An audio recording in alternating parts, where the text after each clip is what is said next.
Hello and welcome back to another edition of Chronicles from a Caribbean Cubicle podcast. Here's an article I wrote for the Jamaica Gleaner. It's entitled Responsibility, Authority, and Accountability. What is the difference between responsibility, authority, and accountability? Does it matter to most Jamaican companies? One of the challenges that faces your organization is simple. How do people relate to each other to achieve goals that its individuals can't accomplish alone? A part of the answer lies in the following quote. Responsibility is always taken.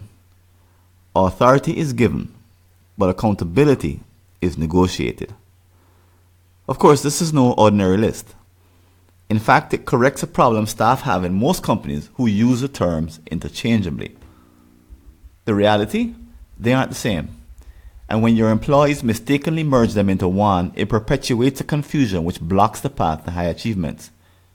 Here's how you can untangle them. Responsibility.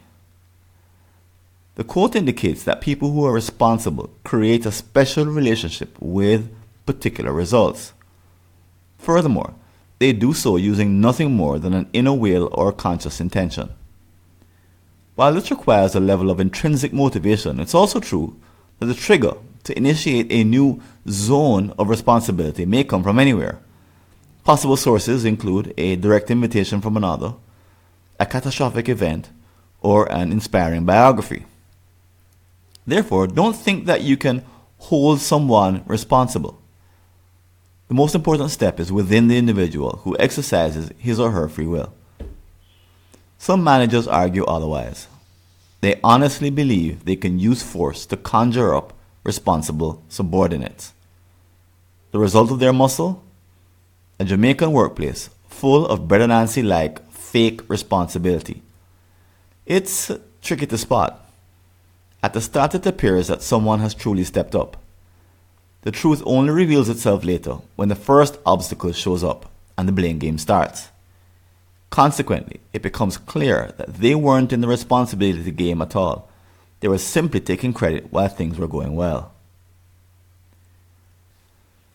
Beyond such shenanigans, the amazing thing is that anyone can take responsibility for any outcome they wish. Our national heroes were elevated precisely because they willingly did so for a large number of people, putting themselves in harm's way to accomplish a grand shared objective. Most of us may never take responsibility at that high level. Fortunately, your organization doesn't need you to be famous or a life risker. All it asks is that you keep generating fresh zones of responsibility in service of shared goals. It's up to you to continually define these areas and act accordingly. Authority. By contrast, authority is granted by the leaders in an organization to those who play pivotal roles. Ideally, authority would only be given to employees with a long track record of responsibility. By virtue of stepping up to be responsible repeatedly, they would have already garnered a critical mass of credibility. Unfortunately, most organizations don't wait for this to happen. They promote people, even to the highest levels, whose only skill is buck passing and complaining. According to one Caribbean CEO to his new subordinate, I learned years ago to never sign my name to anything around here. All you get is grief. You can probably also recall a leader you've met who is that twisted. Sometimes, such persons are exposed as the frauds they truly are, but it happens too rarely. More often, they are tolerated and enabled by others who are petrified by the authority they wield. Accountability. However, when authority works in daily life, it's comprised of individual accountabilities. These are defined as discrete agreements or partnerships between a leader and a stakeholder to produce a particular outcome according to specific conditions of satisfaction. For example, I may promise my manager to sell X units by September 30th at a 50% profit margin. Such agreements are the sinews of an organization.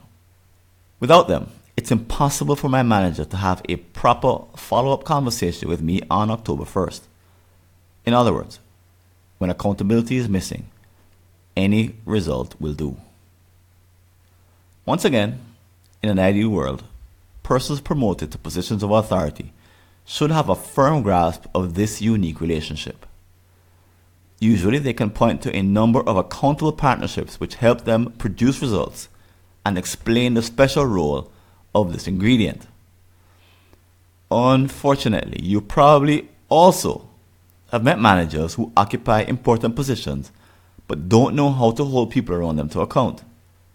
Consequently, when good things happen, it's by sheer luck, not because they reinforce the sinews of accountability. For example, sometimes weak leaders are fortunate to hire great employees. These rare workers reverse the tables, forcing or shaming their manager into an accountable relationship by insisting on high standards. Unfortunately, such cases are few and far between. For too many staff members, their manager fails to create either accountability or responsibility. These rich worlds simply don't exist. Companies who separate and teach these three elements empower everyone. When they occur together but separately, they open the door to outstanding results individuals cannot produce by themselves.